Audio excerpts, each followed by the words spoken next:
కోట్లాది మంది బుల్లితెర ప్రేక్షకులు ఎప్పుడెప్పుడా అని 1000 కళ్ళతో ఎదురు చూస్తున్న 'బిగ్ బాస్ 9' సెప్టెంబర్ నెలలో ప్రారంభం కాబోతున్న సంగతి తెలిసిందే. ఎన్నడూ లేని విధంగా ఈసారి సామాన్యులకు కూడా 'బిగ్ బాస్' హౌస్‌లోకి అడుగుపెట్టే అవకాశం అందించారు. అందుకు సంబంధించిన దరఖాస్తులు కూడా సామాన్యుల నుండి స్వీకరించారు. ఇంకా ఇంటర్వ్యూస్ జరగలేదు కానీ, సెలక్షన్ ప్రక్రియ మాత్రం చాలా కొత్తగా ఉండబోతోంది.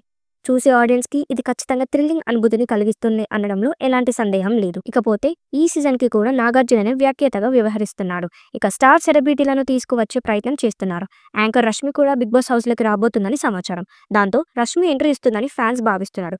గత సీజన్స్‌లోనే రష్మి వస్తుందని వార్తలు వచ్చాయి. కానీ కొన్ని కారణాల వల్ల ఆమె రాలేదు. కానీ సీజన్ 9లో ఆమె ఉండాలని నిర్వాహకులు ఫిక్స్ అయ్యారట. అందుకే రష్మి కోసం భారీ ఆఫర్ ఇచ్చారట. అన్నీ కుదిరితే సీజన్ 9లో ఆమె ఎంట్రీ ఇచ్చే అవకాశం ఉందని తెలుస్తోంది. ఈసారి 'బిగ్ బాస్'లో రూల్స్ కూడా చేంజ్ అవుతాయని తెలుస్తోంది. నాగార్జున కూడా ఫీడ్‌బ్యాక్‌కి తగ్గట్టుగానే తన హోస్టింగ్ పద్ధతిని మార్చుకోవడానికి సిద్ధమయ్యాడట. అంతకు ముందు సీజన్స్ నాగార్జున ఎపిసోడ్స్‌ని చూసి హోస్టింగ్ చేసేవాడు. కానీ ఈ సీజన్ 8లో మాత్రం ఆయన ఎపిసోడ్స్ చూడకుండా టీమ్ ఇచ్చిన స్క్రిప్ట్‌ని బట్టి హోస్టింగ్ చేశాడని సోషల్ మీడియాలో నెటిజన్స్ అంటున్నారు. ఇకపోతే ఈ సీజన్ చాలా కొత్తగా ఉండబోతుందట. కంటెస్టెంట్స్‌కి చాలా కఠినమైన రూల్స్ కూడా పెట్టబోతున్నారని టాక్. ఫుడ్ వేస్ట్ విషయంలో మొదటి నుండి 'బిగ్ బాస్' టీమ్ చాలా కఠినంగా వ్యవహరిస్తూ వచ్చింది. ఈ సీజన్‌లో మరింత కఠినంగా వ్యవహరించబోతుందంట. ఎవరైనా ఆహారాన్ని అనవసరంగా వృధా చేస్తే డైరెక్ట్‌గా నామినేషన్ చేస్తారని అంటున్నారు. అలా ఆ కారణం చేత 3 సార్లు కంటే ఎక్కువగా నామినేట్ అయితే నేరుగా ఎలిమినేట్ చేస్తారని అంటున్నారు.